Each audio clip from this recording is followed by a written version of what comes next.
Okay, today's topic we are going to start a new technology named as deep learning. Now, why this is deep learning? Because we are going deeper inside the data. जिस तरह आप machine learning की बात कर रहे थे इन market right now, आप research oriented market में चले जाओ, आप टेक्निकल बेस्ड मार्केट में आ जाओ, आपके पास मशीन लर्निंग यानी एमएल के कॉन्सेप्ट्स अब खत्म हो गए।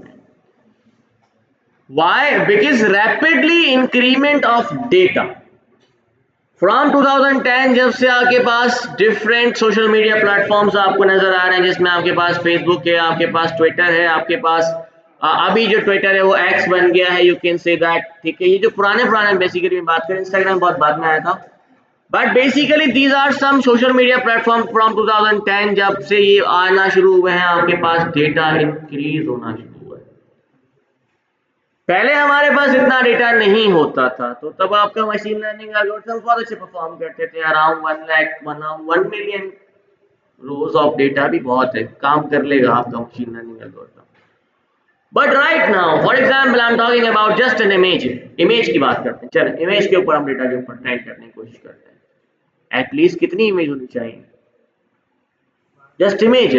आप अगर मैं आपसे कहूं कि भाई कम से कम इमेजेस जिसपे हम कोई क्लासिफिकेशन का एक मॉडल तैयार करना चाहते हैं, तो आपके हिसाब से कम इमेजेस कितनी होनी चाहिए? You will say sir at least 100 तो होनी चाहिए। भाई कम से कम 100 तो हो ना तस्वीरें, ताकि हम देख के ये मॉडल तो क्रिएट कर सकें कि हाँ भाई ये 100 तस्वीरों के बिहाफ पे हम बना रहे हैं। एटलीस्ट 100 कुछ इमेजेस। इमेज का साइज कितना होता है? कम से 6x4। ये कौन सी इमेज है भाई? 6x4 तुम्हें नजर भी आएगी 6x4 की image? Let me show you 6x4 कितनी होती है। ये कौन सी इमेज है भाई? पासपोर्ट साइज इमेज की बात नहीं कर रहा हूं। एक इमेज का पिक्सल कितना होना चाहिए, पिक्सल साइज की बात करते हैं ना हम। कम से कम भी आप कहोगे कि सर कम से कम 720x720 पिक्सल की तो इमेज होगी। छोटी इमेज होती है 720x720 की इमेज। 720x720 की इमेज की हम बात करते हैं। चलो 720x720 की एक इमेज के अंदर टोटल कितने आपके पास you can say that pixels आ जाएंगे? तो वही देख रहा हूं। और ये आ गया आपका 720 और मल्टीप्लाई बाय 720। ठीक है, 2 कैसे मल्टीप्लाई बाय 720 होगा? 720 क्रॉस 720 आपके पास कितनी आ गई? 5,18,000। और मेरे पास तो 100 इमेजेस थी, तो जरा इसको हम मल्टीप्लाई करते हैं दोबारा से।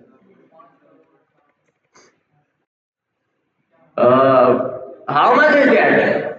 Around 51 crore 8 lakh and sorry 5 crore 18 lakh and 40,000 pixels.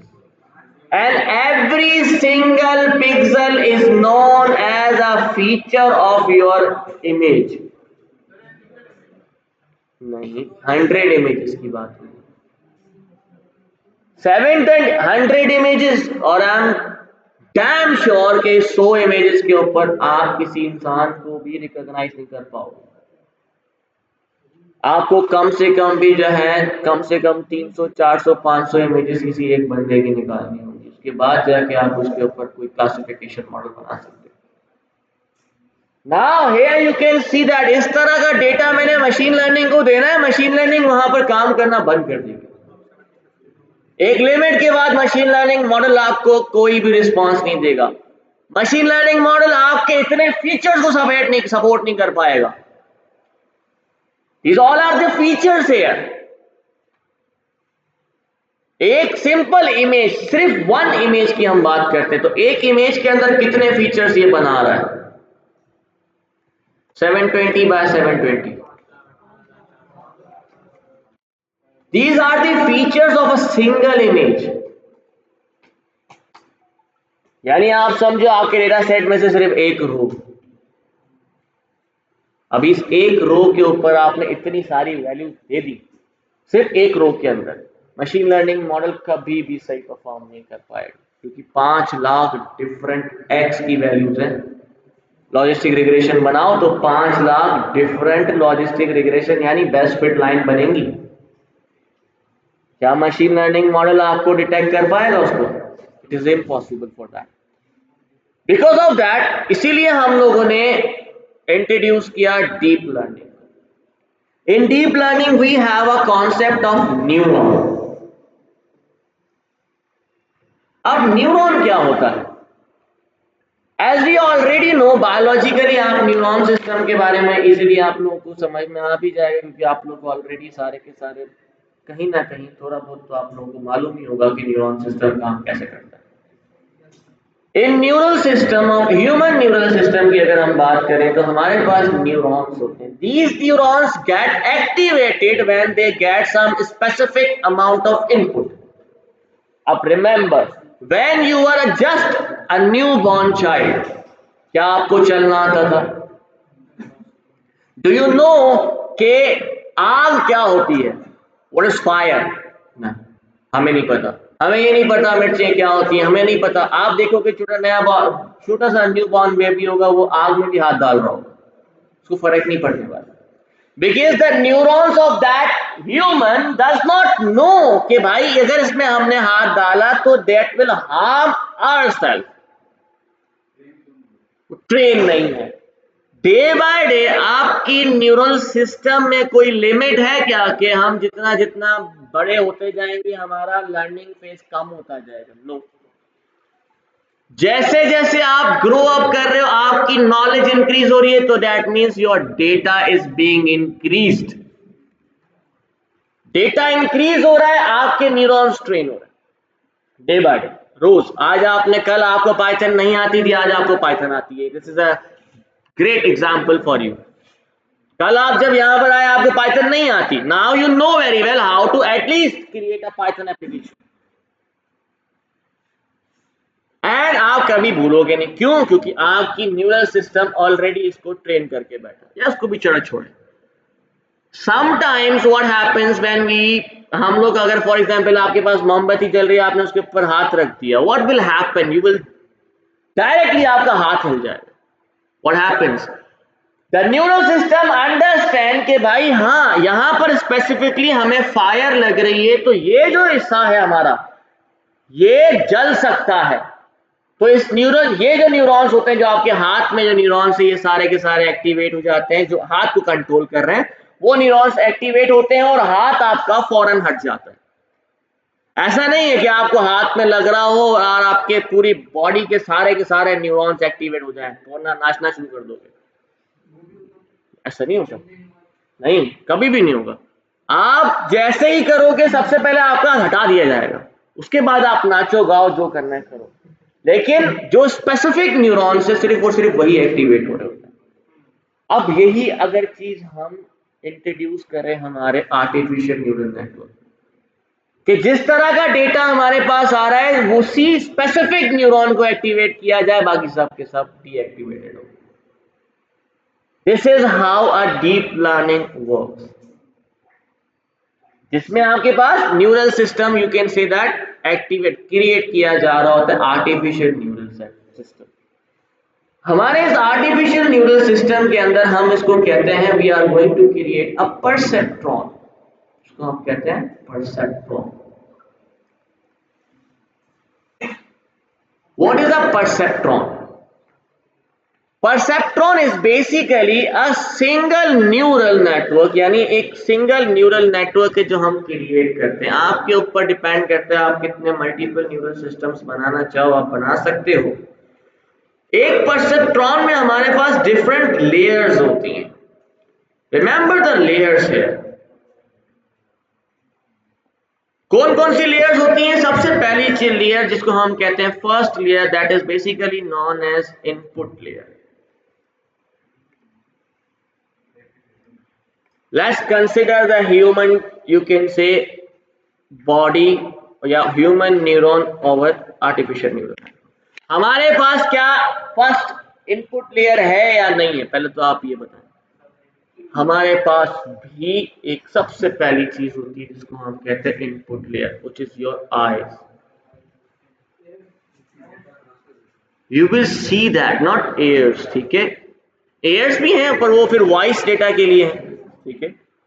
हाथ भी है, वो फिर आपके साइंस के हिसाब से, मतलब स्किन तो है आपकी जगह पे, वो अपनी जगह पर है, बट जो बेसिक इनपुट में आप सिंपल फिलहाल आईज की बात करता हूं।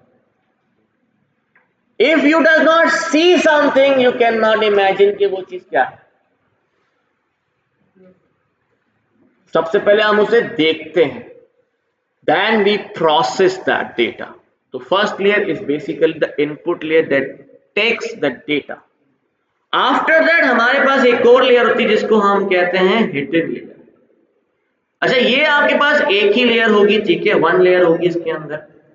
सेकेंड लेयर हमारे पास होती है hidden layer,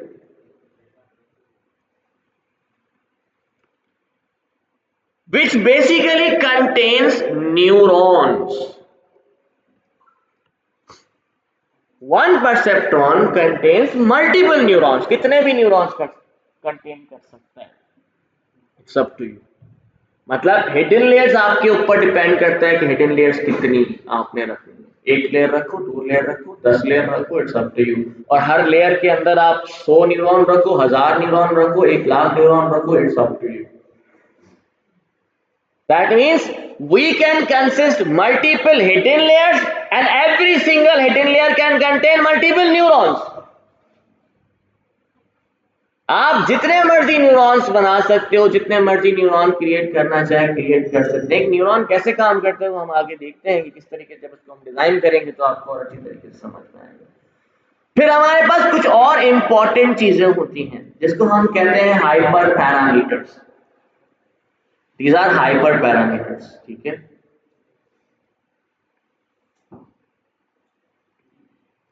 for artificial neural network, number 1 is weight and bias values. Now ये वेट्स क्या है? As I already told you कि जब आपके हाथ पे अगर आग लग रही है तो सिर्फ और सिर्फ हाथ हिल रहा है। अगर कहीं किसी और जगह पे कोई चीज टच हो रहा है तो सिर्फ और सिर्फ वो स्पेसिफिक फील्ड जो भी जगह होगी वो आपकी बेसिकली मूव कर रही होगी। यहाँ पे कोई ना कोई हंस रहा है, यार ये गलत अल्फाज नहीं करूंगा सामने। कहने का मकसद कि यहाँ पर आपका मकसद ये है कि आप ह्यूमन ब्रेन की बात करते हो। फॉर एग्जांपल आप स्पेसिफिक किसी स्पेसिफिक चीज के ऊपर बेसिकली आपके पास वही न्यूरॉन एक्टिवेट हो रहे होते हैं और कोई न्यूरॉन एक्टिवेट नहीं होता। इसमें वेट्स यूज किए जाते हैं। वेट्स का मतलब क्या है? दी इंपॉर्टेंस फैक्टर। अब फॉर एग्जांपल अगर आपके पास आग लग रही है, अब यू नो वेरी वेल कि fire is an input. Input क्या हुआ आपका? फायर। अगर फायर आ रहा है तो उसकी इंपॉर्टेंस ज्यादा है। अगर फॉर एग्जांपल कोई ठंडी चीज टच हो रही है तो उसकी इंपॉर्टेंस कम है, जस्ट टू एक्टिवेट, मतलब इस तरह से एक्टिवेट करने के लिए कि भाई इससे दूर हटो, कहीं आपको जला ना दे। तो weights are basically the importance which basically choose कि कौन सा एक्स फैक्टर जो है वो हमारा इंपॉर्टेंट है और कौन सा एक्स वैल्यू हमारे लिए इंपॉर्टेंट नहीं है।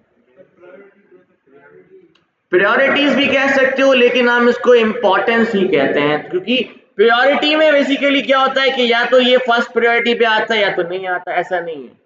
हम देखते हैं इस स्पेसिफिक डेटा से रिलेटेड ये जो एक्स वैल्यू है ये इंपॉर्टेंट है कि नहीं।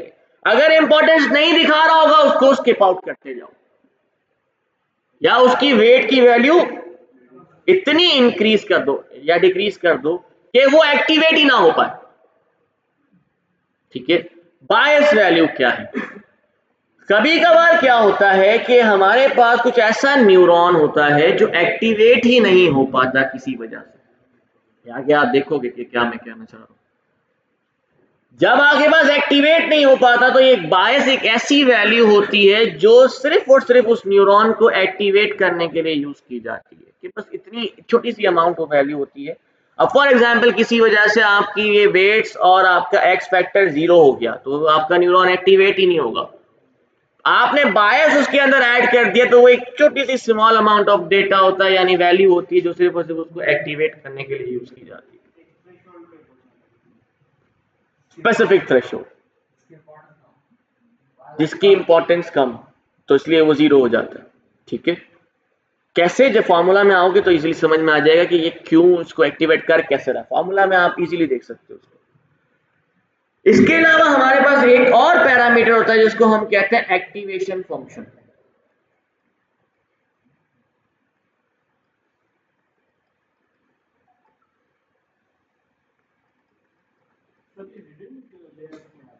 नहीं नहीं, this is basically these are hyper parameters. ठीक है, ये जब मैं ड्रॉ करूंगा ना पूरा का पूरा पैरामीटर आपको समझ में आएगा। आउटपुट लेयर तो आखिर में आपके पास आउटपुट जनरेट करेगी, दैट्स इट। मतलब ये दो चीजें इंपॉर्टेंट है, उसके बाद आउटपुट लेयर भी आएगी इसके बाद। ठीक है, मतलब ये सब चीजें एक्टिवेशन फंक्शन अप्लाई करने के बाद आपके पास यहाँ पर एक और लेयर होती है जिसको हम कहते हैं output layer. This is basically to generate y hat, that's it.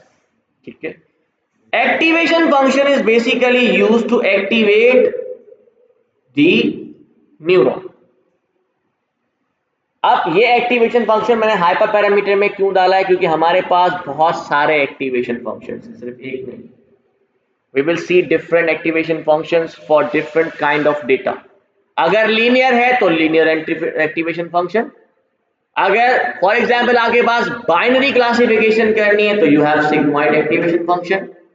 अगर आपके पास मल्टी कैटेगोरिकल डेटा है, यानी बाइनरी नहीं है, मल्टीपल है, दो से ज्यादा है, तो सॉफ्टमैक्स है आपके पास, रेलू है आपके पास, लीकी रेलू है आपके पास, टेंजेंट है आपके पास। These all are basically different activation functions. ये हमने वन बाय वन देखने हैं कि कौन कौन से एक्टिवेशन फंक्शंस कहां पर यूज करने चाहिए और कौन से इंपॉर्टेंट है और किसको हम स्किप आउट कर देते हैं कि यार इतना इंपॉर्टेंट नहीं है।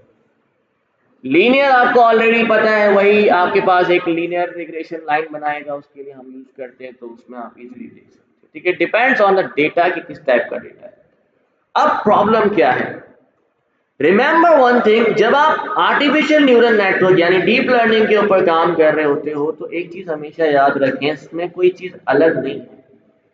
जिस तरह मशीन लर्निंग में आपके पास डेटा होता है, डेटा में एक्स वैल्यूज होती हैं और एक वाई वैल्यू होती है, यहां पर भी एक्स वैल्यू भी होगी, वाई वैल्यू भी होगी, सिंपल इज दैट। ठीक है, एक्स की वैल्यूज आपके पास यहाँ पर एज इनपुट चेक की जाएंगी, वाई की वैल्यू आपके पास ये आउटपुट देगा, आप लॉस कैलकुलेट करने के लिए उसको कंपेयर करोगे, जिस तरह आप एक्यूरेसी निकालते हो एग्जैक्टली उसी तरीके से। अब ये काम कैसे करता है, मैं थोड़ा सा यहाँ पे आपको एक कंप्लीट परसेप्ट्रॉन ड्रॉ करके दिखाता हूँ। For example we have these are the inputs, जिसको हम कहते हैं इनपुट लेयर। इनपुट लेयर में आपके पास ये हो गया x1, ये हो गया आपका x2, जो जितनी भी आपके पास x की वैल्यूज है, फिलहाल हमने 2x ली। After that we will create a complete neuron. Every single neuron contains two steps, step 1 and step 2। ठीक है, यहां से जो डेटा आएगा वो इधर जाएगा, इधर से जो आपके पास आउटपुट आएगा इसको हम कहते हैं, ये आउटपुट आ गया, इसको हम कहते हैं आउटपुट लेयर। आउटपुट लेयर में आपके पास क्या आता है, वाई हैट, जो आपका एज आउटपुट कहलाएगा, तो ये आपका हो गया प्रेडिक्टेड वैल्यू।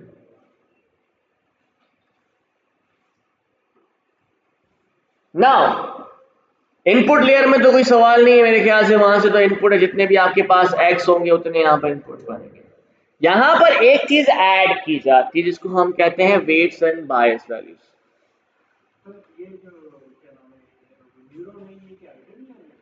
ये हिडन लेयर आ जाएगी आपकी, ये आपकी हिडन लेयर है। ठीक है, here we are going to add some weights here, जिसको हम कहते हैं वेट 1। फॉर एग्जांपल ये आपका वेट 1 हो गया, ये आपका वेट 2, और एक बायस वैल्यू यहां पर ऐड कर दी जाती है, which is basically V1 for example. which is the trigger to basically activate the neuron. अब यहाँ मैंने एक न्यूरॉन बनाया है, हिडन लेयर के अंदर जितने मर्जी आप न्यूरॉन्स बना सकते हो, और इवन दो आप कितनी भी हिडन लेयर्स बना सकते हो, it depends on you, there is no limit for that.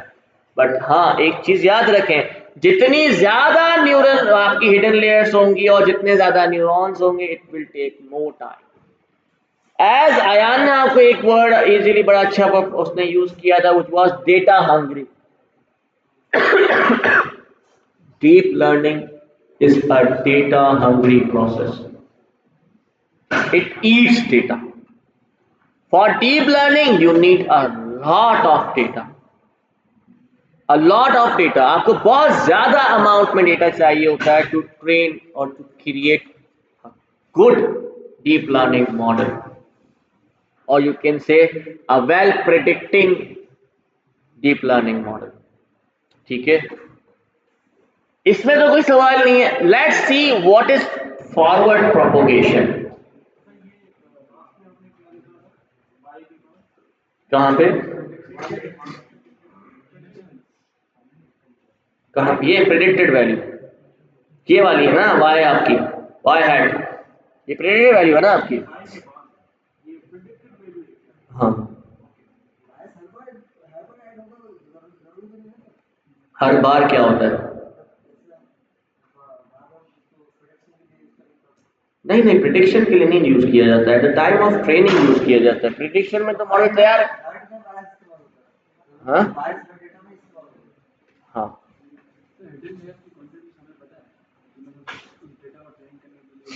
as I already told you, you can create up to millions of hidden layers and millions of neurons in a single hidden layer. It's up to you, but depends on, remember one thing, जितने ज्यादा hidden layers, जितनी ज्यादा neurons होंगे, it will take a lot of time.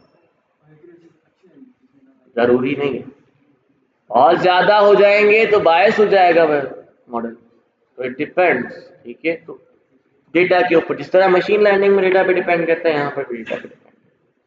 ठीक है, but machine learning से ये अच्छा परफॉर्म करेगा। जहां पर मशीन लर्निंग काम करना बंद कर देगी, आपका डीप लर्निंग वहां से काम स्टार्ट होगा, क्योंकि उसको डेटा से फर्क नहीं पड़ता, उसको जितना मर्जी डेटा दो, इट विल एक्सेप्ट। डेटा आप इंक्रीज करते जाओ, जितना मर्जी इंक्रीज करना है आप इसको इंक्रीज करते जाओ, इसको कोई फर्क नहीं पड़ता। ठीक है, इसमें कोई सवाल है अभी तक? Now remember, when we were talking about neuron, neuron में हमारे पास दो स्टेप्स होते हैं। ठीक है, पहले मैं स्टेप्स यहाँ पर बता देता हूँ आपको कि स्टेप्स कौन कौन से हैं हमारे पास इसके अंदर। The first step of a neuron, जिसको आप कहते हो, इन फर्स्ट स्टेप बेसिकली आप क्या करते हो, वेट्स को आप मल्टीप्लाई करते हो एंड बायस को आप एडेड टू एक्स, यानी आपके एक्स फीचर्स के साथ। इसका सिंपल फॉर्मूला है जिसको हम कहते हैं wx plus b। अब for example, here by this formula you can easily understand, ये फॉर्मूला आप लोगों ने पहले भी कहीं ना कहीं देखा होगा, सिर्फ और सिर्फ हम यहाँ पर टर्मिनोलॉजी चेंज कर रहे होते हैं, फॉर्मूला सेम ही चल रहा होता है। जिस तरह आपने लॉजिस्टिक रिग्रेशन में देखा था, वहां पर भी यही फॉर्मूला आपको नजर आ रहा होगा, mx plus c। इधर भी आपको यही नजर आ रहा है formula, the formula is same here, बस यहाँ पर वैल्यूज चेंज हो गई हैं। जब आप वेट्स की बात करते हो, तो अब यहाँ पर हमारे पास जो वेट है वो कौन सा है, ये जो हमने यहाँ पे प्रोवाइड किया। अब here you can see that आपके पास x की वैल्यूज कितनी है, मल्टीपल x की वैल्यूज है, तो ये फॉर्मूला आप एक्सटेंड भी कर सकते हो। अगर मैं इसको एक्सटेंडेड वर्जन लिखूं तो ये हो जाएगा आपका w1x1 plus w2x2 plus b। अब x की वैल्यूज 3 है, इसको और एक्सटेंड करते जाओ, x की वैल्यूज 4 है और एक्सटेंड करते जाओ, x की वैल्यूज 5 है और एक्सटेंड करते जाओ, इट्स अप टू यू। तो फर्स्ट स्टेप में हमने क्या करना होता है कि सबसे पहले आपने वेट्स को मल्टीप्लाई करना होता है और बायस वैल्यू को ऐड करना होता है, दैट्स इट। हमेशा नहीं, हर हिडन लेयर का, हर न्यूरॉन का एक बायस होगा, हिडन लेयर के अंदर एक बायस होगा। प्लस कहाँ किया है? वेट मल्टीप्लाई बाय एक्स, ठीक है, weights are multiplied and bias are added, ठीक है।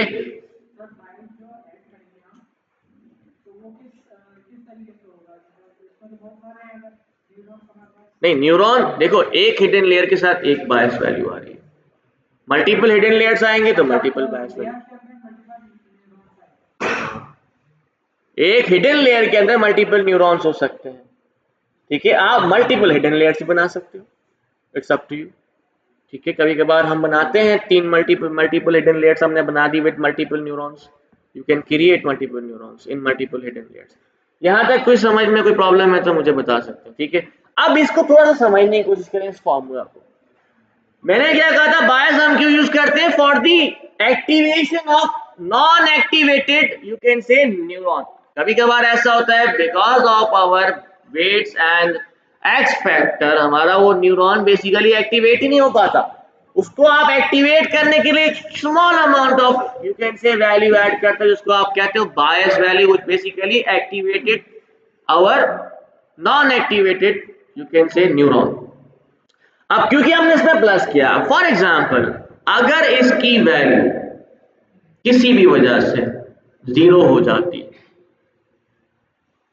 किसी वजह जीरो हो तो उसका मतलब न्यूरॉन एक्टिवेट ही नहीं होगा। अब उसे एक्टिवेट करने के लिए हमने क्या किया, बायस वैल्यू इसके अंदर ऐड कर दी। अब जब आप इसके अंदर ऐड कर दोगे, फॉर एग्जाम्पल बायस वैल्यू हमारे पास आ रही है 0.001 फॉर एग्जाम्पल, अब आप जब इसको ऐड करोगे तो अब आपके पास जो वैल्यू आ जाएगी वो क्या बनेगी, 0.001। That means this neuron is now somehow little bit activated। अब ये नॉन एक्टिवेटेड न्यूरॉन में नहीं आएगा, थोड़ा सा एक्टिवेट हो गया। वही तो सबक तो कर जाओ, हर चीज लाइन से समझ में आएगी ना, आस्ते आस्ते। अब एक सवाल आता है, सर वेरी गुड, आपने बताया बायस को मल्टीप्लाई करो, ओ सॉरी वेट को मल्टीप्लाई करो, बायस को ऐड करो। The question arise, sir weight की वैल्यू क्या होगी, बायस की वैल्यू कितनी रखनी चाहिए? There is basically a random initialization of weight. There is no specific you can say कि आप इतनी ही वेट की वैल्यू आप ऐड करोगे, हमारे पास ऐसा कुछ नहीं होता।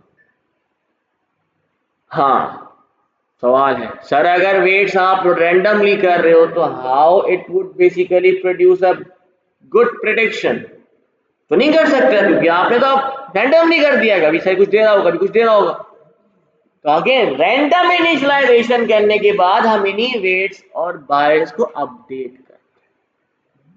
हाँ, अपडेशन में हमारे पास एक बेसिकली स्पेसिफिक रूल होता है कि इसको अपडेट कैसे किया जाए, और फॉर्मूला होता है, इसको हम कहते हैं बैकवर्ड प्रोपोगेशन। उस बैकवर्ड प्रोपोगेशन के थ्रू हम वेट्स और बायस वैल्यूज को अपग्रेड कर रहे होते हैं, जहां पर आपके पास सबसे बेहतरीन रिजल्ट्स आ रहे होंगे वो वेट्स एंड बायस हम स्टॉप कर देंगे वहां पे, और उधर आपका मॉडल ट्रेन हो जाएगा and that will produce a great predictions. I hope समझ आ रहा है। बहुत सिंपल, एक सिंपल सा सवाल है कि सर आपने कहा वेट्स को मल्टीप्लाई करें, बायस को ऐड करें, आपने यहाँ पर एक बायस की वैल्यू लिखी 0.001, ये आपने किस बेसिस पे लिखी? It is a random initialization, लेकिन रैंडम इनिशियलाइजेशन करने के बाद हम इसको फिर अपडेट करते हैं on the basis of our loss, यानी एरर। आपके एरर के ऊपर हम उसको बेसिकली, एरर रेट ज्यादा है, update your weights and bias, update your weights and bias, automatically update होता रहेगा। अब वहां पर आप ग्रेडियंट डिसेंट अप्लाई करना चाह रहे हो उसके बेसिस पे कर सकते हो। अब वहां पर आप मतलब डिपेंड करता है ना आपके जो भी आपका क्या कहते हैं एक्टिवेशन फंक्शन होगा उसके हिसाब से उसको वापस करना। Now we are going to go for the step number 2, which is basically the step number 2 for our neuron, which is how, तो मतलब जिसको हम कहते हैं एक्टिवेशन फंक्शन।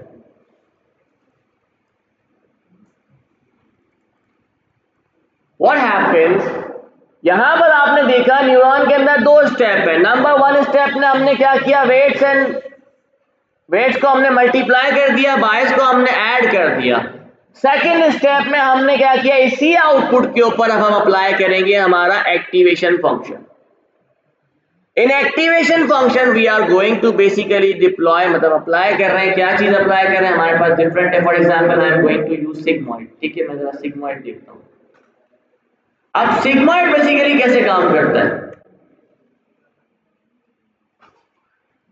सिग्मॉइड कैसे काम कर रहा होता है, you already know that. Sigmoid का काम क्या होता है कि फॉर एग्जांपल ये हमारे पास डेटा है, अगर आपके पास डेटा इस तरीके से आता है जिसको हम कहते हैं, जो वैल्यू आपके पास 0 से करीब होगी वो 0 के लायक, मतलब 0.5 से जो भी चीज नीचे होगी वो 0 पे चली जाएगी, जो 0.5 से ऊपर होगी वो बेसिकली आपके 1 से रिलेट होगी। ऐसे ही सिग्मॉइड काम करता है। तो जो वैल्यू यहाँ पर बिल्ड हो रही है from multiplying weights and adding bias value, इसके ऊपर सिग्मॉइड फंक्शन अप्लाई किया जा रहा होगा। After applying the sigmoid function यानी एक्टिवेशन फंक्शन अप्लाई करने के बाद जो भी रिजल्ट आएगा वो आपका आउटपुट कहलाएगा, ठीक है, output of that specific hidden layer. अब आप आउटपुट के लिए अलग से लेयर क्रिएट करते हो, इट्स अप टू यू, कैसे बनाएंगे हम आगे वन बाय वन देखते जाएंगे, ठीक है। एक्टिवेशन फंक्शन हमने खुद डिसाइड करना होता है on the basis of our data. If your data, or you can say that if you are basically working on binary classification, तो sigmoid बेहतरीन है, उससे अच्छा कोई है ही नहीं, ठीक है। या तो 0 आएगा, या तो 1 आएगा, या तो 0 और 1 के दरमियान आएगा। अगर आप बात कर रहे हो मल्टी क्लासिफिकेशन तो सॉफ्टमैक्स, ठीक है। अगर आप बात कर रहे हो फॉर एग्जांपल अगेन बाइनरी, तो हमारे पास एक और बहुत अच्छा मॉडल है जिसको हम कहते हैं एक्टिवेशन फंक्शन, जिसको हम कहते हैं रेलू, which is the most usable function, and ReLU, RELU, इसी का एक और अपडेटेड वर्जन है जिसको हम कहते हैं leaky value. There is no specific you can say documentation जो ये बताए लीकी वैल्यू और रेलू दोनों में से कौन सा अच्छा परफॉर्म, दोनों अच्छे परफॉर्म करते हैं, दोनों सेम परफॉर्म करते हैं, एक ही तरह काम कर रहे हो। एक और है टेंजेंट, टेंजेंट में काम आता है, लेकिन ये सब चीजें हमने देखनी है, कौन सी वैल्यू कहाँ पर यूज की जाएगी वो हम आगे देखेंगे जब आप लोग फॉर एग्जांपल नेक्स्ट क्लास के अंदर मैं आपको एक्टिवेशन फंक्शन सारे के सारे भी दिखाऊंगा। मसला ये है कि कल की क्लास है ऑफ, तो अब देखते हैं अगर मुझे बीच में टाइम मिलता है, वैसे भी यूनिवर्सिटीज ऑफ है अभी, तो मैं बीच में बुला लूंगा, नहीं मिलता तो फिर खैर है, कोई मसला नहीं। नहीं, मैं 2 दिन पहले बताऊं, टाइम यही रखूंगा चलो, पर टाइम हो सकता है 6 कर दूं, पर 6 हो सकता है हो जाए, ठीक है, ताकि थोड़ा सा कम हो। अब सिग्माइड का मतलब है बाइनरी क्लासिफिकेशन, जहां सिर्फ 2 ही कैटेगरीज हो। डिजीज में भी जरूरी नहीं होता ना बाइनरी हो, जहां पर भी 2 होंगी बस आप वहां पे 2 में यूज कर सकते हैं। वही सही है वो आपकी बात, पर कहने का मकसद जहां पर भी सिर्फ 2 होंगी ना कैटेगरीज, वहां सिग्माइड इस्तेमाल हो सकता है। अब वो मेडिकल फील्ड में हो, टाइटेनिक के ऊपर हो, या किसी भी फील्ड में हो, 2 categories binary perform sigmoid perform किया जा सकता है, 3 कैटेगरीज सिग्माइड परफॉर्म नहीं किया जा सकता।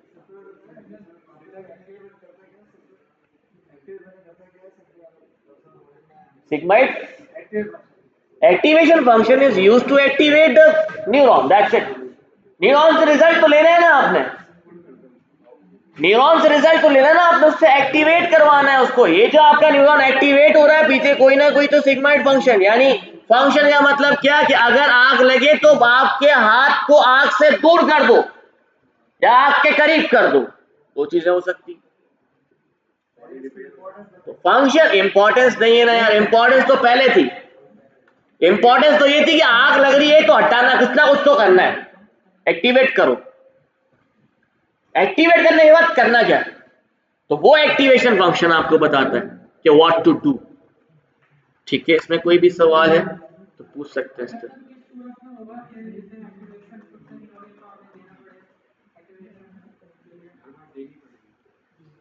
एक्टिवेशन खुद से कैसे नहीं हो रही, समझ नहीं आया।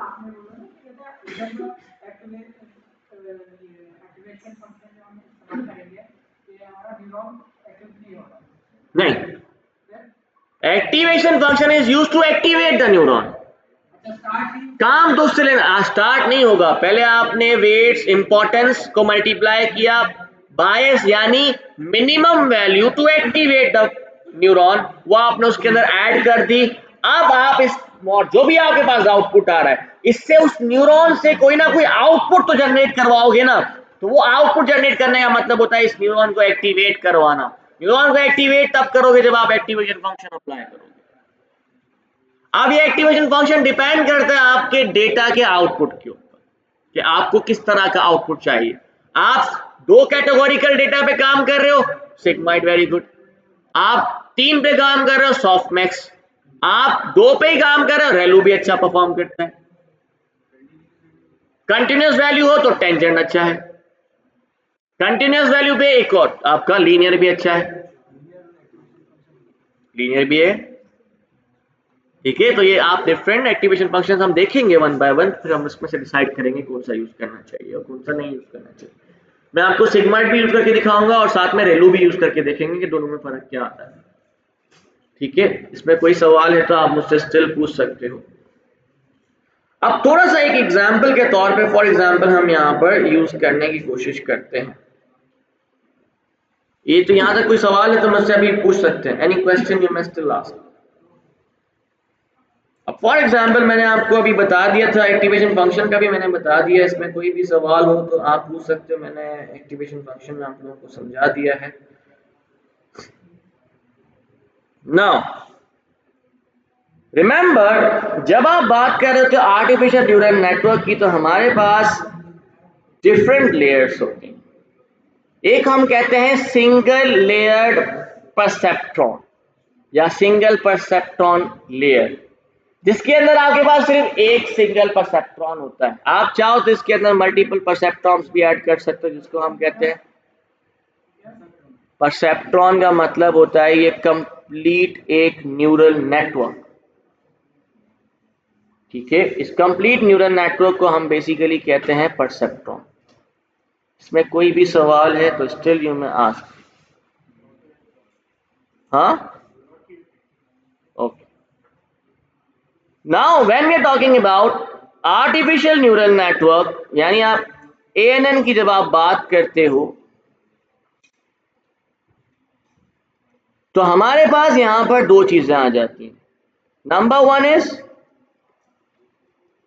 Single layer perceptron and number 2 is multi-layer perceptron.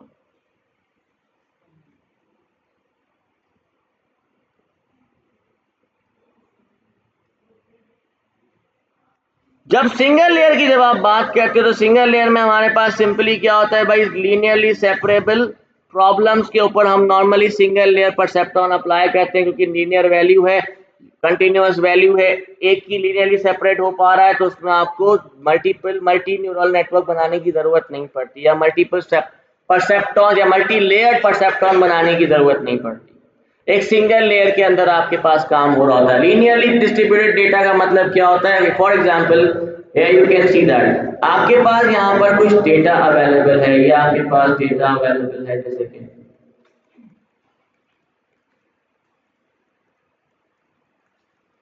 और दूसरा आपके पास यहाँ पर एक और कैटेगरी है।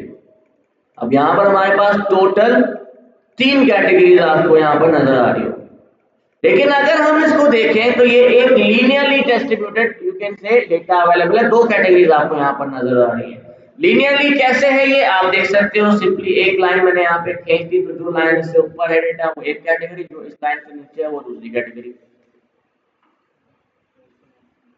At this time you can use single layered perceptron.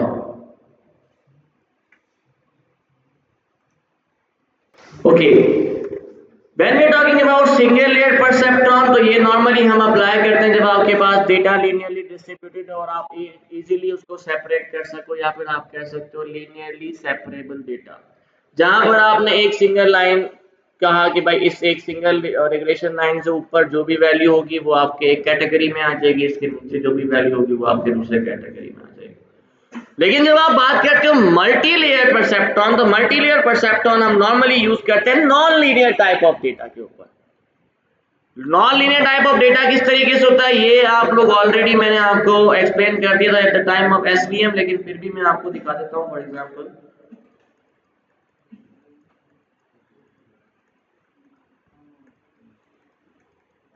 ये इमेज मैं ऑलरेडी पहले भी बना चुका हूं शायद। हाँ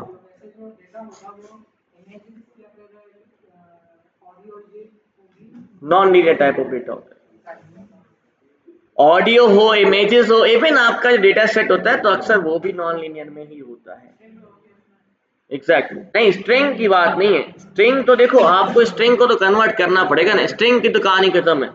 रिमेंबर वन थिंग, आप आखिर में जनरेटिव एआई पे क्यों ना काम कर रहे हो, टेक्स्ट फॉर्मेट को इस्तेमाल हम नहीं कर सकते, क्योंकि again as we are already knowing that के पीछे हमारे पास मैथमेटिकल फॉर्मूला है in which we are going to add something, और वहां पर टेक्स्ट काम का नहीं है।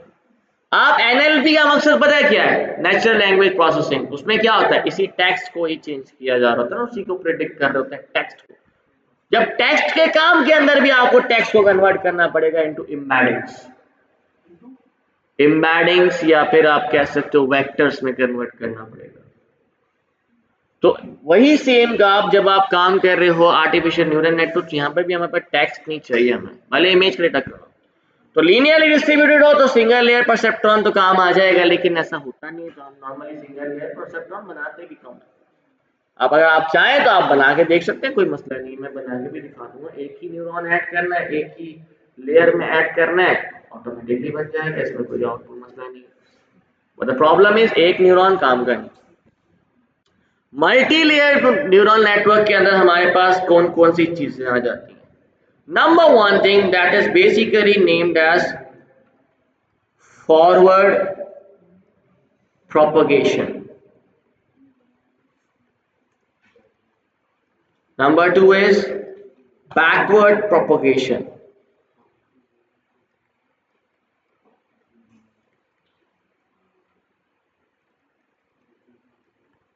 Number three is loss function. Number four is activation function.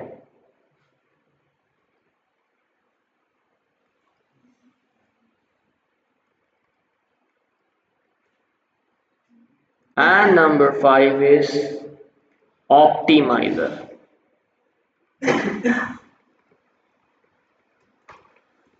These all are basically topics जो हमने cover up करने हैं while working with multi-layered perceptron. Number one thing, as you already see here, that is forward propagation. Now what is forward propagation? Forward propagation करने के लिए सबसे पहले मैं जरा यहाँ पर एक डेटा सेट, अच्छा पहले तो सबको एक्सप्लेन कर देता हूँ थोड़ा बहुत, उसके बाद हम इसको वन बाय वन हर एक टॉपिक को देखते जाएंगे और उसके ऊपर काम भी करते हुए जाएंगे, और इंशाल्लाह नेक्स्ट वीक आपको इसका प्रैक्टिकल भी स्टार्ट कर देंगे। वंस आपका आर्टिफिशियल न्यूरल नेटवर्क कंप्लीट हो जाएगा, फिर हम आ जाएंगे इमेज प्रोसेसिंग यानी इमेज प्री प्रोसेसिंग के ऊपर, क्योंकि मैं चाह रहा हूँ आप लोगों को थोड़ा बहुत इमेज प्री प्रोसेसिंग करवा दूं, जिसमें आप इमेजेस के कलर्स, फिल्टर्स और क्या कहते हैं स्केल्स चेंज करके देख सको, ठीक है। क्योंकि जब आप लोग उसे CNN की तरफ लेकर आओगे तो आपको उसे प्री प्रोसेसिंग करके फिर देना पड़ता है आपके नेटवर्क मतलब मॉडल को। CNN में सिर्फ ट्रेनिंग आएगी, प्री प्रोसेसिंग के लिए हमें इमेज प्रोसेसिंग आनी चाहिए थोड़ी बहुत, ठीक है। तो उसमें मैं कोशिश करूंगा कि आप लोगों को एक अच्छे कुछ इंटरेस्टिंग प्रोजेक्ट्स लेकर आऊं, और उन्हीं प्रोजेक्ट्स के साथ आपको समझाते रहें कि भाई ये करना है तो कैसे होगा, ग्रे स्केल में कन्वर्ट करना है तो कैसे होगा। प्रोजेक्ट्स बहुत अच्छे अच्छे मैंने लास्ट क्लास को भी करवाए हैं, तो आप लोगों को भी करवाऊंगा, ठीक है।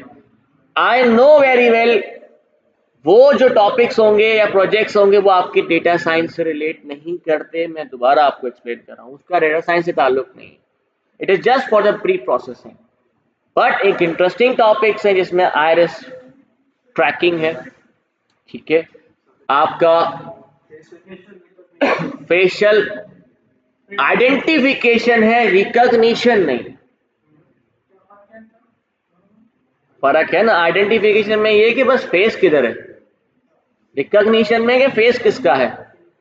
आइडेंटिफिकेशन है कि भाई फेस है, या फेस को डिटेक्ट करेगा कि ये फेस है। फिंगर टिप के ऊपर भी हम कर्सर को मूव करने की कोशिश करेंगे, ठीक है। कोशिश करेंगे कि हम जो है दो फिंगर्स के साथ हमारे वॉल्यूम को और ब्राइटनेस को कंट्रोल कर सके, दो फिंगर्स को। चलो तुम्हारे को है, बिल्कुल है, क्यों नहीं है। देखो इमेज प्रोसेसिंग, प्री प्रोसेसिंग हमें आनी चाहिए, क्योंकि जब आप एज अ डेटा साइंटिस्ट काम करते हो, इमेज में से डेटा एक्सट्रैक्ट तो करना है ना, उसके बाद डेटा में यूज करोगे, तो वो तो डेटा साइंटिस्ट का ही काम है, लेकिन एक्सट्रैक्ट करना भी कहीं ना कहीं हमें आना चाहिए। तो अगर बोलोगे तो मैं ओसीआर भी करवा दूंगा। चलो उसमें आप ओसीआर में क्या होगा कि आप नंबर प्लेट भी लेकर आओ तो उसका भी नंबर रीड कर देगा वो।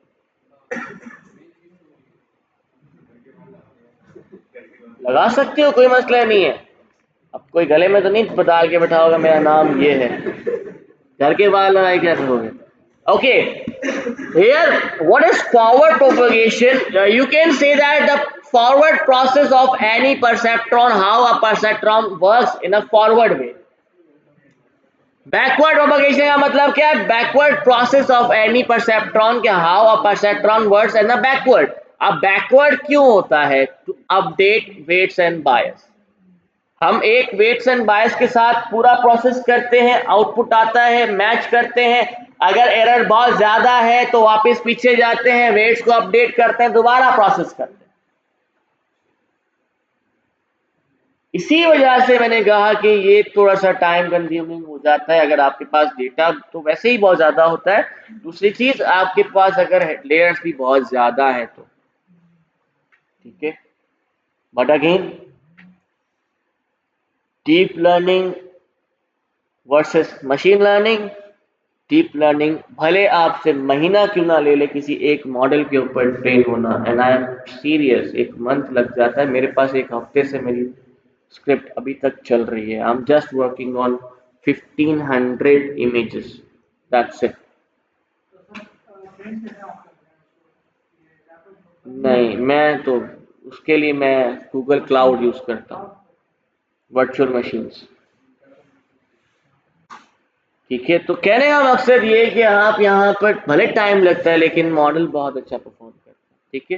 दूसरी चीज लॉस्ट फंक्शन, ये आप लोगों को मैं बार बार हर मॉडल के बाद लॉस्ट फंक्शन, लॉस्ट फंक्शन, इसका लॉस्ट फंक्शन, उसका लॉस्ट फंक्शन, लीनियर रिग्रेशन का लॉस्ट फंक्शन आपने देखा, लॉजिस्टिक रिग्रेशन का लॉस्ट फंक्शन आपने देखा, आपने क्या कहते हैं एसवीएम का लॉस फंक्शन देखा। तो बेसिकली ये सारे के सारे क्या है, these all are basically used to enhance the weights and bias, simple सी बात है। लॉस फंक्शन क्या होता है कि जब आप एरर आता है उसके ऊपर हमने ग्रेडियंट अप्लाई करने के बाद एक हमारे पास लॉस अप्लाई होता है।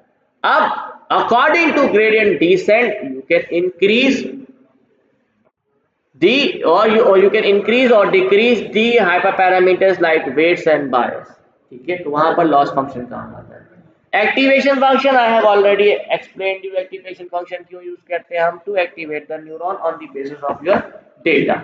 Optimisers, this is the most important you can say topic, और यू कैन से कि मेरा भी जो है स्पेशलाइजेशन इन ऑप्टिमाइजर्स है, और मैं भी रिसर्च ऑन ऑप्टिमाइजर्स कर रहा हूं right now. We have different optimizers, ठीक है। हमारे पास ऑप्टिमाइजर होता क्या है, नंबर वन, रिमेंबर मैंने आपको लॉजिस्टिक रिग्रेशन के अंदर ये ऑप्टिमाइजर वर्ड यूज किया था।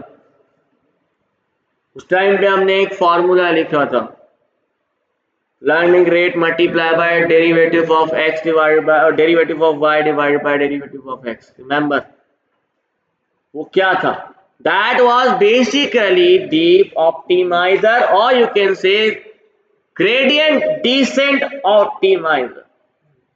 आपके पास ग्रेड डिसेंट नहीं, आपके पास बहुत सारे ऑप्टिमाइजर है। आपके पास एडम ऑप्टिमाइजर बहुत अच्छा परफॉर्म करता है, बेहतरीन ऑप्टिमाइजर्स में आता है जिसको हम कहते हैं एडम ऑप्टिमाइजर। बट अगेन एक सवाल है sir, which optimizer is best suited for our data set, there is no guarantee. But still when we are talking about categorical data, Adam बेहतर परफॉर्म कर रहा होता है, जिसको हम कहते हैं एडॉप्टिव मूवमेंट एस्टिमेटर, ऑप्टिमाइजर। ठीक है, इसी के अलावा आपके पास सॉर्म ऑप्टिमाइजर है। सॉर्म ऑप्टिमाइजेशन क्या होता है? सॉर्म ऑफ बर्ड्स देखा है? सॉर्म ऑफ बर्ड्स का मतलब क्या होता है? झुंड ऑफ बर्ड्स आपने देखा होगा, सारे एक साथ जा रहे होते हैं, उन्हें कोई भी चीज नजर आती है ना खाने की, तो किसी एक को नजर आती है, वो उसको करता है, बाकी सारे उसको फॉलो करके उसी के ऊपर जाके अटैक कर रहे होते हैं। इस टेक्निक को देखकर हमने एक ऑप्टिमाइजर बनाया जिसका नाम है सॉर्म ऑप्टिमाइजर। ठीक है, पार्टिकल स्वार्म ऑप्टिमाइजर कहते हैं हम इसको, PSO. Optimizers are basically used to reduce or to increase the hyperparameters, यानी आपके वेट्स एंड बायस को। लॉस ने ये डिटेक्ट किया कि लॉस फंक्शन बहुत ज्यादा आ रहा है, मतलब एरर बहुत ज्यादा है, रिड्यूस कैसे करूं? रिड्यूस करने के लिए आप ऑप्टिमाइजर यूज करते हो। वेट्स और बायस को अपडेट करता रहता है जब तक आपका लॉस मिनिमल नहीं हो जाता, या फिर आप on the basis of optimizer, जैसे कि मैं ग्रेडियंट डिसेंट ऑप्टिमाइजर की बात करता हूं, तो जब तक आप ग्लोबल मिनिमा पे नहीं पहुंच जाते तब तक वो उसको अपडेट करता रहेगा। आप ग्लोबल मिनिमा पे पहुंच गए, आपका ऑप्टिमाइजेशन बंद। ठीक है, तो ऑप्टिमाइजर ऐसे काम करते हैं। इसमें कोई भी सवाल है तो स्टिल पूछ सकते हो।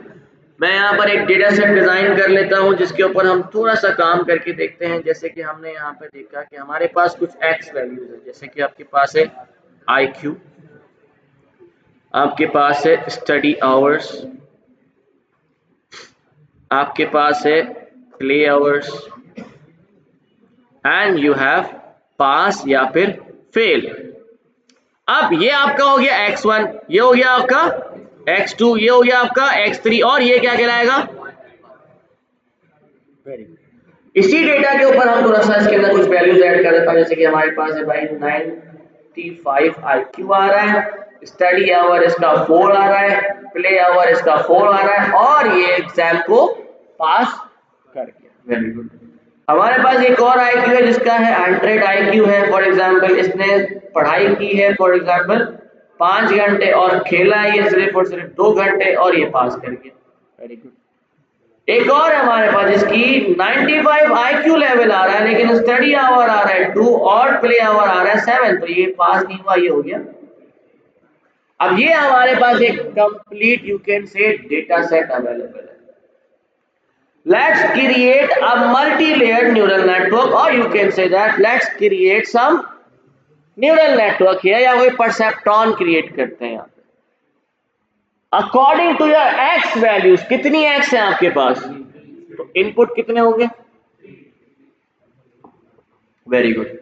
तो यहां पर आपके पास इनपुट लेयर बना लेते हैं हम। ये हो गई आपकी इनपुट लेयर जिसमें आपके पास x1, x2, x3। ठीक है, ये आपका हो जाएगा x1, ये हो गया आपका x2, and this is your x3। After that we are going to create one. मैं अभी फिलहाल सिर्फ और सिर्फ एक ही यहाँ पर न्यूरॉन बना रहा हूँ, मैं यहाँ पे मल्टीपल न्यूरॉन्स नहीं बना रहा हूँ। ठीक है, अगर आप बोलो तो मैं मल्टीपल भी बना दूंगा, मसला नहीं है, पर क्योंकि मुझे फॉरवर्ड प्रोपगेशन समझानी है तो उसके लिए मैं यहाँ पे एक ही बना रहा हूँ ताकि इजीली समझ में आ जाए, वरना हर न्यूरॉन के लिए अलग बनेगी तो फिर आपकी मर्जी है, कंफ्यूज जाओ। ठीक है, फिलहाल हमने एक सिंपल न्यूरॉन बना दिया बीच में, and this is your basically and एक सवाल था ना सर, ब्लैक बॉक्स क्या चीज हमें नहीं पता, वी डज नॉट नो कि ये हिडन लेयर में जो न्यूरॉन है वो कैसे मेमोराइज कर रहा है, प्रिडिक्ट कैसे कर रहा है। मल्टीप्लाई किया, बायस को वेट्स को ऐड किया, अब रिस्पॉन्स कैसे आ रहा है नोबडी नोज दैट, क्योंकि ये ट्रेन हो रहा है ना, data day by day train हो रहा है। मशीन लर्निंग में आप क्या करते थे, अगर आपके पास डेटा इंक्रीज करेगा तो क्या करोगे? क्या ऑलरेडी ट्रेन मॉडल्स को कुछ यूज कर सकते हैं हम?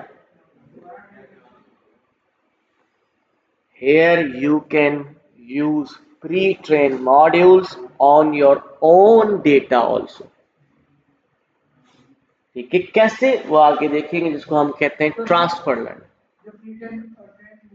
ये सवाल उस वक्त करना ना, मॉडिफाई नहीं कर रहे हम, बस उसकी नॉलेज यूज कर रहे।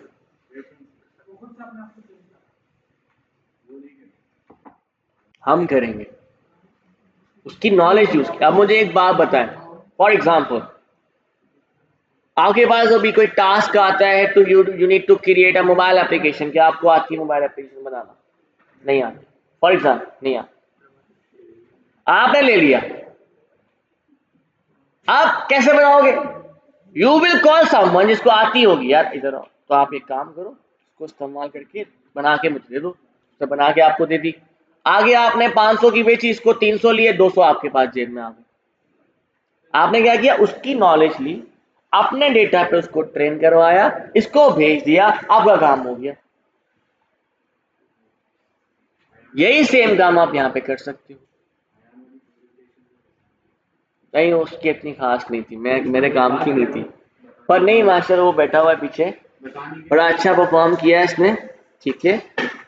लेकिन यहाँ पर खड़ा होना यही बहुत बड़ी बात है, और वो भी आर्टिफिशियल न्यूरल नेटवर्क जैसे टॉपिक के ऊपर बात करना, इट इज अमेजिंग। ठीक है, इसने मुझे खुद कहा तो मैंने कहा ठीक है, हो सकता है आगे मैं इसको और दूसरी जगहों पे ट्रांसफॉर्मर्स के किसी एक प्रोजेक्ट के ऊपर उसको मैं बुलाऊं, तो ये अपना एक प्रोजेक्ट दिखाए, पर ये बना के नहीं दे रहा मुझे ट्रांसफॉर्मर प्रोजेक्ट।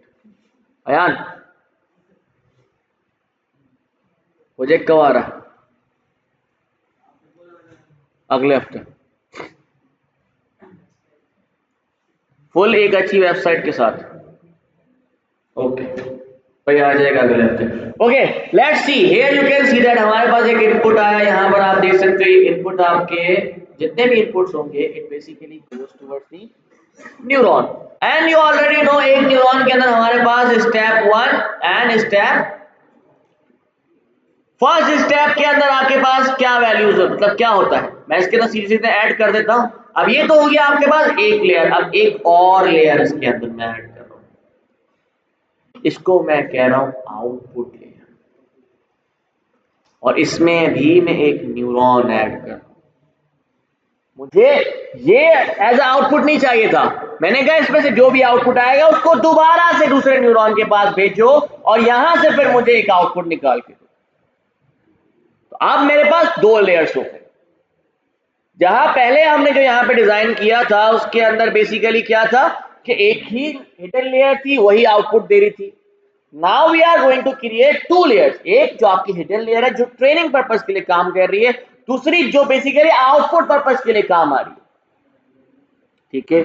और यहां से जो आपके पास आउटपुट आएगा वो हो जाएगा आपका वाई, ठीक है। यहां पर भी आपके पास दो स्टेप्स होंगे as you already know. Now in between आपको यहाँ पर वेट से इनिशियलाइज करने होंगे, ये आपका हो गया W1, this is your W2, this is your W3। अच्छा, यहाँ से डेटा यहाँ पर आ रहा है तो इसकी भी तो कोई ना कोई इंपॉर्टेंस होगी, ये डेटा यहाँ से इधर जा रहा है तो इसकी भी तो कोई ना कोई इंपॉर्टेंस होगी, तो यहाँ पर भी आपके पास एक वेट आ जाएगा जिसको हम कहते हैं वेट, कि डेटा यहाँ से भी आगे जा रहा है तो इधर भी कोई ना कोई वेट अप्लाई किया जा रहा होगा, ठीक है।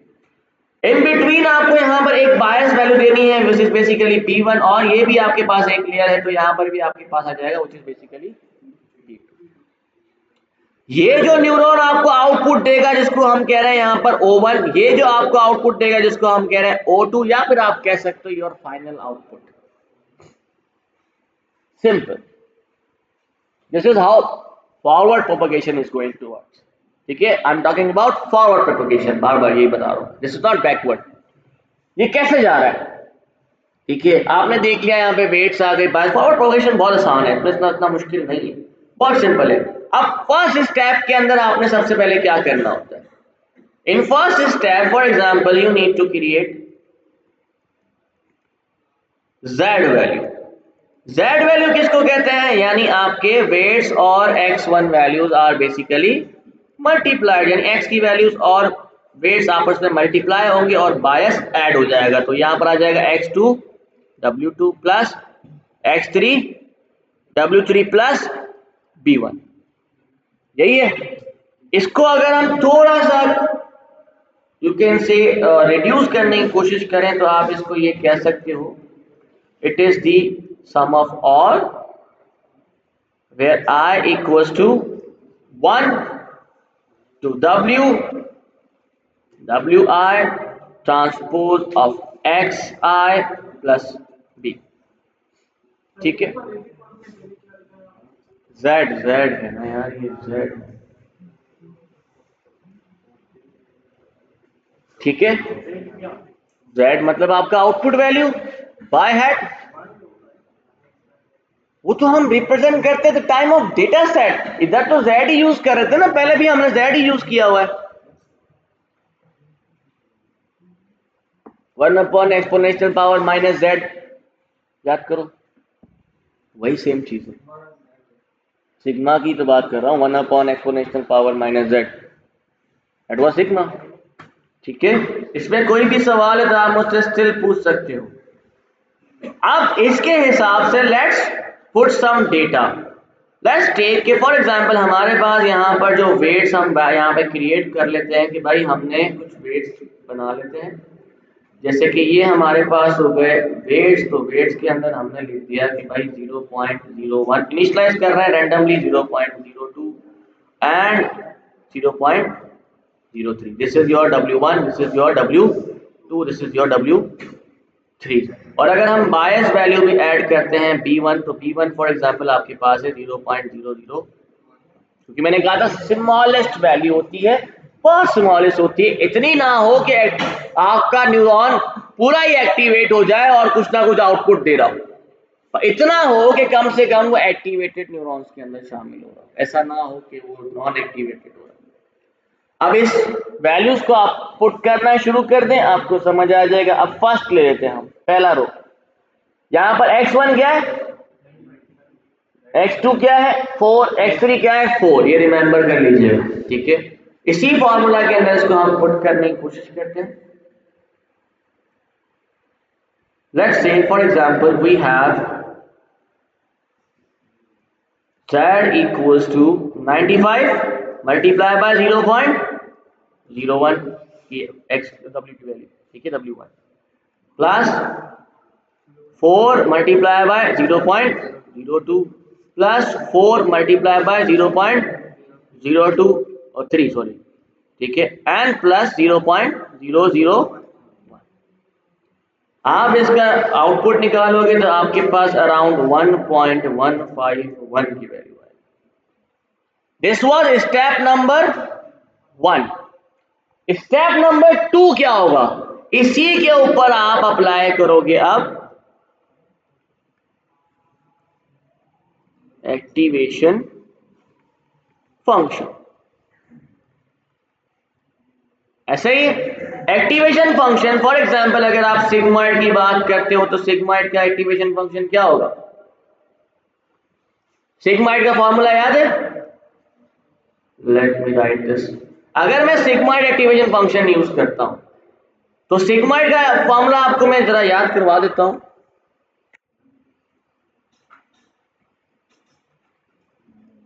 which is 1 upon 1 plus exponential power minus z।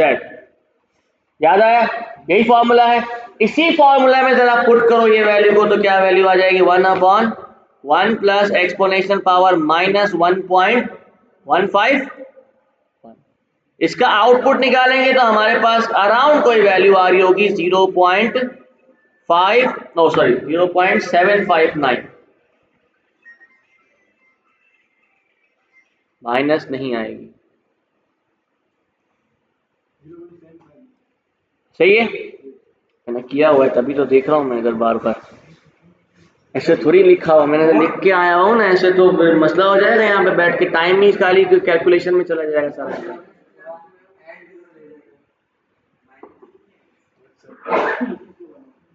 नहीं आएगी ना, इसमें कोई सवाल है। अब ये जो आपके पास 0.759 है, ये क्या है, दिस इज द आउटपुट 1, यानी यहां पर आप जो देख रहे हो O1, तो ये O1 की वैल्यू हमारे पास क्या आ गई। अब ये 0.759 जो है वो एज अ इनपुट जाएगा किसके पास, आपके सेकंड आपके आउटपुट लेयर के पास, यहां पर फिर इसके अंदर वेट मल्टीप्लाई होगा और बायस ऐड होगा, फिर इसके ऊपर एक्टिवेशन फंक्शन अप्लाई होगा, फिर एंड में जो रिजल्ट आएगा, for example I am talking about कि हमारे पास एक रिजल्ट आ गया, मैं एग्जाम्पल बता रहा हूं, ठीक है, इसमें मैंने कोई कैलकुलेशन नहीं की हुई, 7 4 6 फॉर एग्जाम्पल, ये आपके पास रिजल्ट आ गया। एक्चुअल वैल्यू क्या है आपके पास, रिजल्ट क्या आया है, एज कंपेयर टू सिग्मॉइड, तो हमारे हिसाब से तो ये रिजल्ट सही आ, ठीक है, लेकिन अगेन हम यहां पर निकालेंगे एरर। एरर कैसे निकालते हैं, y minus y predict, which is again equals to, यहां पर हमारे पास क्या जाएगा 1 माइनस 0.746 फॉर एग्जाम्पल मैं एक बात कह रहा हूं, ठीक है, तो आपके पास आखिर में रिजल्ट क्या बचेगा 0.26 नेगेटिव बचेगा, आप इसको पॉजिटिव कर लेना, कोई मसला नहीं। बट कहने का मकसद यहां पर कि here you can see we have the error rate of 0.264 on the basis of error rate। अब क्या करना है, after this here comes backward propagation। Forward क्या थी कि आपने सिंपली क्या करना है, वेट्स मल्टीप्लाई करने हैं, बायस वैल्यू को ऐड करना है, सिग्मॉइड फंक्शन यानी जो आपका एक्टिवेशन फंक्शन अप्लाई करना है, आपके पास रिजल्ट आ जाएगा। इट्स सिंपल, इसमें कोई प्रॉब्लम तो नहीं थी, बहुत आसान है। फॉर्मूला ये था, वेट्स आपने इसके अंदर मल्टीप्लाई कर दिए, बायस आपने ऐड कर दिया, जो भी वैल्यू आई सिग्मॉइड में ऐड किया, आपके पास यहाँ पर आउटपुट 1 निकल कर आ गया। यही आउटपुट 1 आपने दूसरी लेयर पे दे दिया, वहां पर भी सेम प्रोसेस आपने अप्लाई किया। This is known as forward propagation. Forward का मतलब क्या होता है कि जब आपका इनपुट इस तरीके से आपके पास फॉरवर्डली इनपुट हो रहा हो, और इसको हम कहते हैं फॉरवर्ड प्रोपगेशन।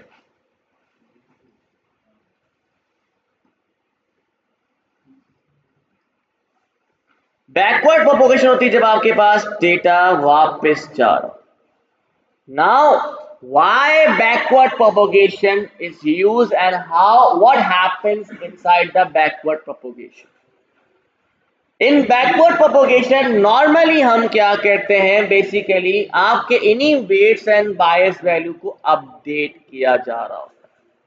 अब ये अपडेशन प्रोसेस कैसे हो रहा है, on the basis of optimizer, and here comes optimisers.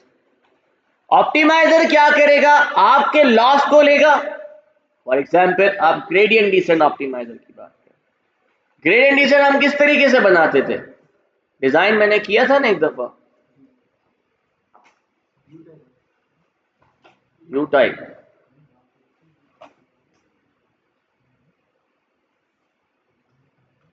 ऐसे ही, and this is basically your global minimum.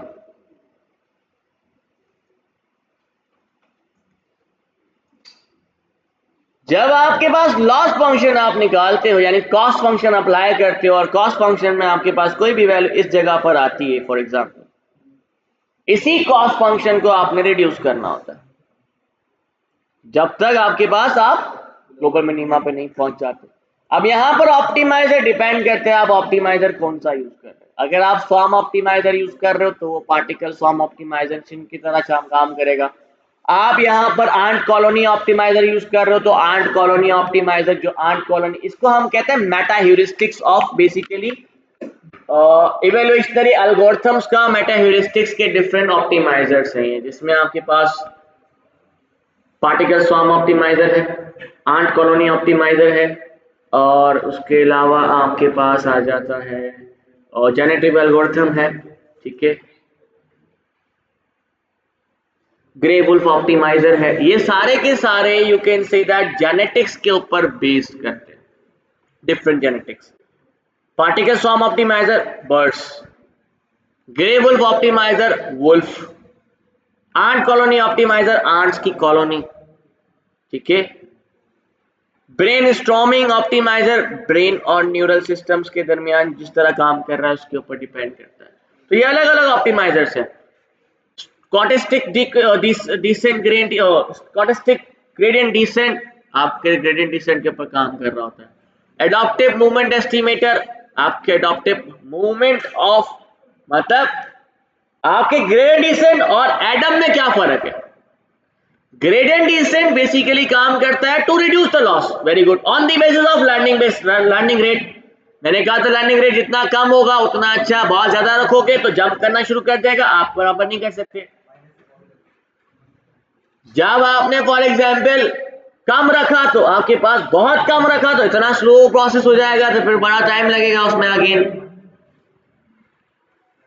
Adaptive movement क्या करेगा कि उस मूवमेंट को भी ट्रैक करता है, और फिर वो मूवमेंट को ट्रैक करने के बाद लर्निंग रेट को भी अपडेट करता है।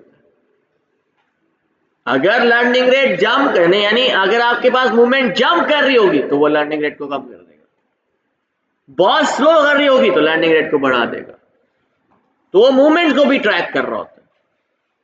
इसीलिए एडॉप्टिव मूवमेंट बहुत अच्छा परफॉर्म करता है, इसको हम कहते हैं एडम। और ये हम जब प्रैक्टिकली परफॉर्म करेंगे तो तब आपको इजीली समझ में आ जाएगा।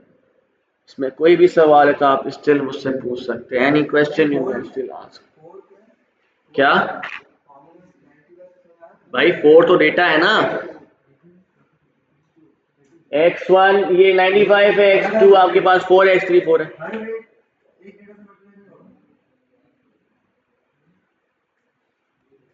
हर इनपुट के ऊपर अलग वेट इनिशियलाइज हो रहा है।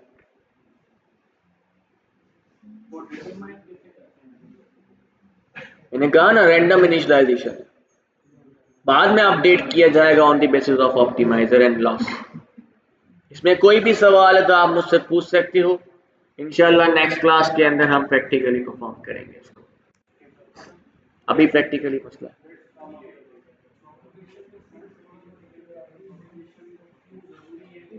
क्या? फॉरवर्ड प्रोपगेशन, देखिए दोनों को बता रहा हूँ।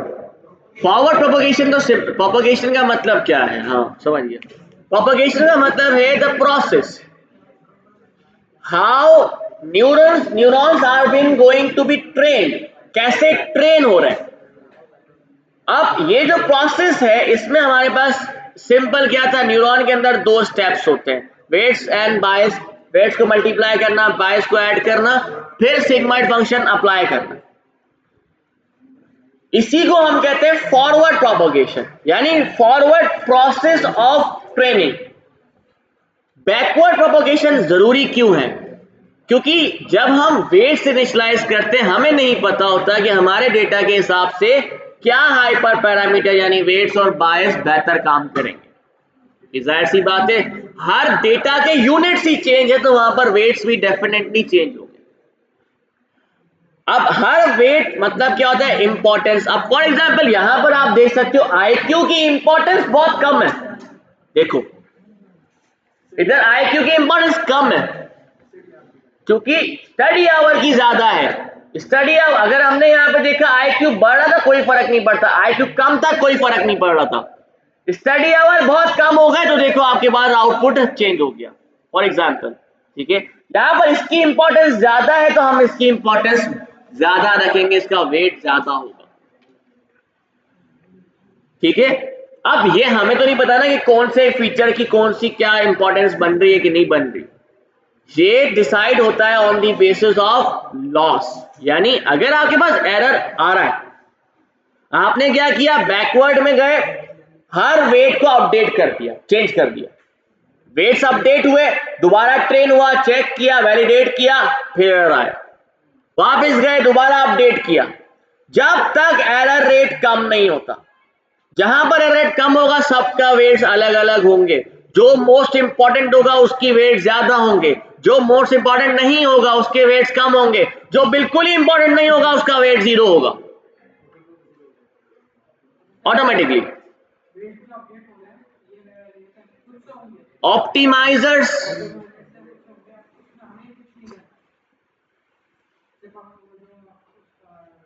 हमें तो इनमें से कुछ भी नहीं करना है, हमें तो बस समझना है कि काम कैसे करता है। होने के बाद फिर भी डेटा न्यूरल नेटवर्क में जाएगा, थोड़ा बहुत तो एक्टिव होगा, जो डी प्लस हो रहा है वो तो कितना एक्टिवेटेड है, वो 0.001 तो वो तो ना होने के बराबर है। बिल्कुल ऑफ नहीं कर सकते हम उसको। एक्टिव अगर न्यूरॉन बिल्कुल ऑफ हो गया, फॉर एग्जाम्पल अगर न्यूरॉन बिल्कुल ऑफ हो गया, for example remember one thing, इसको जरा आप ह्यूमन के साथ कनेक्ट करते हैं, लकवा मार गया, what happens, the neurons will be deactivated, बंद। अब उस पे सही डेटा आएगा भी, वो नहीं मूव करने वाले। इसीलिए बायस ऐड किया जाता है कि वो जो लकवा मारने वाला प्रोसेस है वो हमारे इस न्यूरल सेट मतलब हमारे न्यूरल नेटवर्क के अंदर लकवा ना मार जाए और वो न्यूरॉन्स पे काम के ही नहीं रहते। इसी को हम थोड़ा सा उसको एक्टिवेट रखते हैं। अब फॉर एग्जाम्पल मैं यहां बैठा हुआ हूं, if I am saying I am seated here, मैं बोल रहा हूं, ठीक है, मैं सोच रहा हूं, मैं देख भी रहा हूं, स्मेल भी कर रहा हूं, सुन भी रहा हूं, लेकिन मैं चल नहीं रहा। अब चलने में जो मेरे पाँव के जो नीचे जो बेसिकली लोअर बॉडी के न्यूरॉन्स है वो अभी फिलहाल रेस्ट में, लेकिन जब मुझे चलना होगा they are going to be activated. क्यों? क्योंकि वो अभी एक्टिवेटेड कंडीशन में ही बैठे हुए हैं, बस काम नहीं कर रहे, कोई भी आउटपुट नहीं दे रहे, ठीक है। इसी वजह से हम बायस ऐड करते हैं। काम कर रहे हैं, चल रहे हैं वो, लेकिन आउटपुट नहीं दे रहे। अब जब मुझे इसमें से आउटपुट लेना होगा मैं उसको डेटा दूंगा तो फिर वो एक्टिवेट हो जाएंगे खुद ब खुद। अगर वो जीरो से बिल्कुल बंद हो गए फिर मैं चल नहीं सकता, मैं कितनी भी कोशिश करूं। तो ये आर्टिफिशियल न्यूरल नेटवर्क इसी से इंस्पायर्ड है। क्या? किसको रिपीट करूं? ये किसी भी न्यूरॉन, ठीक है, किसी भी न्यूरॉन के अंदर हमारे पास, मैं यही बता रहा हूं आपको, पहले समझ लो। किसी भी न्यूरॉन में आपके पास दो स्टेप्स होते हैं। एक होता है जिसमें आप वेट्स को मल्टीप्लाई करते हो और बायस को ऐड करते हो, ठीक है। वेट्स को मल्टीप्लाई करने का मकसद कि जिसकी इंपॉर्टेंस ज्यादा होगी वो वैल्यू ऑटोमेटिकली बड़ी हो जाएगी। आप सीधी सी बात करें, 0.02 मल्टीप्लाई बाय समथिंग वो ऑटोमेटिकली बड़ी हो जाएगी value, 0.01 multiply by something automatically कम हो जाएगी। फॉर एग्जाम्पल एक बात कह रहा हूं, वेट्स उसकी इंपॉर्टेंस इंक्रीज हो गई, bias just to activate the neuron, बस छोटी सी वैल्यू होती है। स्टेप 2 होता है to activate the neuron on the basis of some activation function. अब एक्टिवेशन फंक्शन में क्या, अगर दो कैटेगरी है तो यस और नो यानी 0 या 1 का आउटपुट दो, तो वहां पर कौन सा एक्टिवेशन फंक्शन यूज होगा, सिग्मॉइड। अगर कंटिन्यूअस वैल्यू निकालनी है तो आप यूज करोगे लीनियर। अगर आप मल्टीपल कैटेगरीज यूज करना चाह रहे हो तो उस वक्त आप यूज करोगे सॉफ्ट मैक्स, जो मल्टीपल कैटेगरीज भी आपको प्रिडिक्ट करके देगा। तो दिस इज द स्टेप 2। यहां पर आप स्टेप के अंदर देख सकते हो हमारे पास एक डेटा था। फर्स्ट स्टेप में हमने क्या किया, इसको वेट्स को मल्टीप्लाई किया और बायस को ऐड कर दिया, आपके पास ये वैल्यू आ गई। सेकेंड स्टेप में हमने क्या किया, कहां गया मेरा, this is the step number 2। Second step में हमने क्या किया, एक्टिवेशन फंक्शन अप्लाई कर दिया। एक्टिवेशन फंक्शन जब हमने अप्लाई किया, क्योंकि मेरे पास यहां पर यस और नो कितनी है, यहां पे कैटेगरीज बाइनरी है ना, दो है, तो यहां पे सिग्माइड बहुत है, ऐसे ही है ना। तो हमने सिग्माइड अप्लाई किया, सिग्माइड का फंक्शन क्या था, 1/1 plus exponential power minus Z. Z की वैल्यू हमने यहां पे निकाल ली थी, यही वैल्यू मैंने हमने यहां पुट की, यहां पर आपके पास वैल्यू आ गया 0.759। This is the output of your first neuron. अब एक सवाल है, सर इसमें तो एक न्यूरॉन था ना, एक हिडन लेयर में, मल्टीपल होते तो मल्टीपल आउटपुट्स आते, फिर वो सारे आउटपुट्स मिलकर आउटपुट के पास जाते, मतलब नेक्स्ट लेयर के पास जाते, फिर वो आपके पास एक, तो एक चीज याद रखिएगा, आउटपुट लेयर आपका जो होगा उसके अंदर आपके पास रिजल्ट उतने ही बनने चाहिए जितनी आपकी कैटेगरीज है। अगर फॉर एग्जाम्पल आपकी कैटेगरी नहीं, आप कंटिन्यूस डेटा पे काम कर रहे हो तो फिर एक ही न्यूरॉन और एक ही आउटपुट।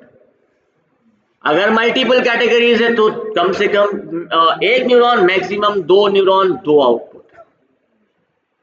तीन कैटेगरीज है तो कम से कम तीन न्यूरॉन, तो तीन आउटपुट आ जाएंगे ऑटोमेटिकली।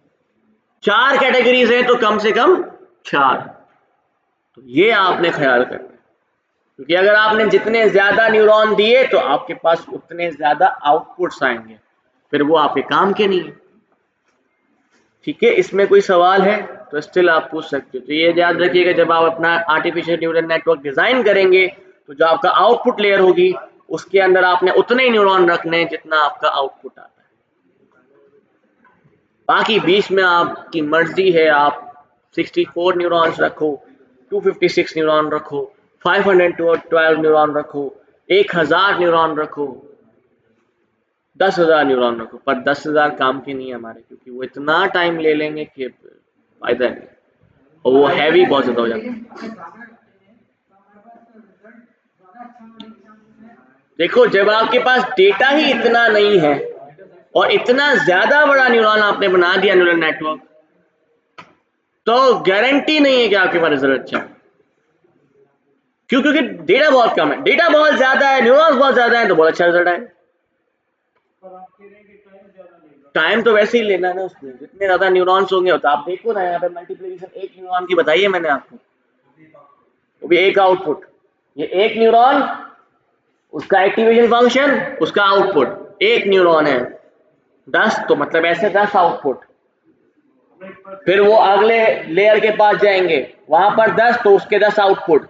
फिर वो अगले लेयर के पास जाएंगे, वहां पर 2, तो फिर उसके 2 आउटपुट। तो इस तरीके से आपके पास एक कंप्लीट न्यूरल नेटवर्क तैयार होता है।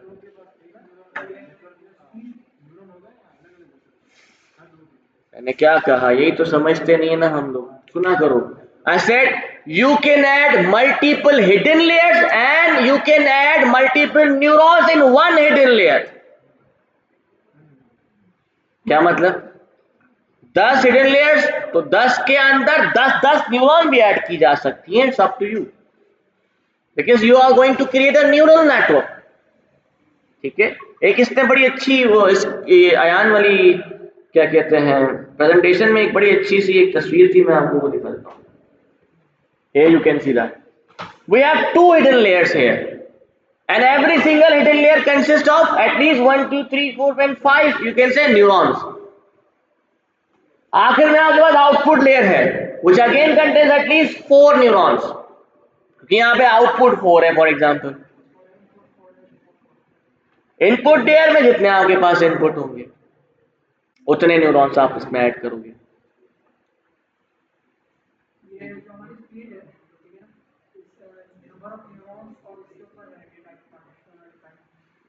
जो हमारा हार्डवेयर है उस पर भी डिपेंडेंट है।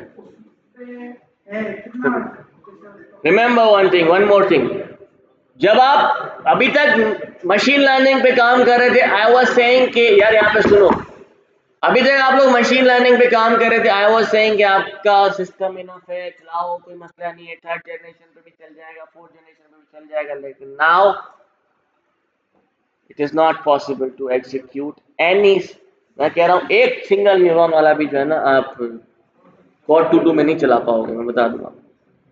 यहाँ पर जब आप बात करते हो डीप न्यूरल नेटवर्क्स की, डीपेस्ट न्यूरल नेटवर्क्स की, डीपेस्ट का मतलब होता है बहुत ज्यादा हिडन लेयर्स हैं और बहुत ज्यादा न्यूरॉन्स हैं।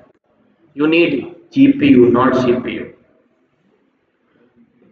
जीपीयू क्यों जरूरी होता है? क्योंकि because in GPU you can do parallel processing, GPU can support parallel processing, पर उस पर टेंशन लेने की जरूरत नहीं। Google Colab provides some amount of GPU, ठीक है, जिसमें हमारा कोर्स बहुत अच्छे से निकल जाएगा, जिसमें आपकी इमेज प्रोसेसिंग भी हो जाएगी और कन्वोल्यूशन न्यूरल नेटवर्क्स भी बन जाएंगे, ट्रांसफॉर्मर से भी काम कर लोगे विथ GPU, और वो बहुत अच्छा काम करोगे, तो उसकी टेंशन नहीं ले, और फ्री ऑफ कॉस्ट। अभी तक तो फ्री है, प्रोफेशनली उनके पास GPUs होते हैं। जीपीयू में जनरेशन का काम नहीं है, सिस्टम में। देखो, अगर आप सिस्टम में काम करना चाहते हो, एटलीस्ट आपके कन्वोल्यूशन न्यूरल नेटवर्क तक का तो काम मैं करवा दूंगा सिस्टम के अंदर, लेकिन अगेन मैं आपसे सब यही कहूंगा कि कोशिश करना कोलैब पे काम करो विद जीपीयू, क्योंकि जब तक ये डेटा आपका न्यूमेरिकल डेटा टेक्स्ट फॉर्म में, यानी न्यूमेरिकल डेटा आपके पास है, तो ठीक है, सिस्टम सपोर्ट कर लेगा। इमेजेस पे पहुंचोगे, यू नीड जीपीयू। टेक्स्ट पे आओगे, एनएलपी पे आओगे, यू नीड जीपीयू। अभी तो ये आर्टिफिशियल न्यूरल नेटवर्क तो मैं आपके सिस्टम पे ही करवाऊंगा, कोई मसला नहीं उसमें। और सिस्टम की रिक्वायरमेंट कम से कम होनी चाहिए, आप कह सकते हो 8 GB रैम होनी चाहिए, या उसको 12 करवा लूँगा। और जनरेशन 7 या 8 जनरेशन का लैपटॉप होना चाहिए, i5 चल जाएगा, i7 6 ही चल जाएगा। चलने को तो 6 क्या 4 पे भी चला के दिखाऊंगा, पर again speed, laptop heat up हो जाएगा, प्रोसेसर बहुत ज़्यादा डेल का ज़्यादा हीट अप होता है एज कम्पेयर टू एचपी से, ज़्यादा डेल का हीट अप होता है। इसमें कोई भी सवाल है तो पूछ सकते, नहीं तो आज के लिए इतना काफ़ी है। Thank you.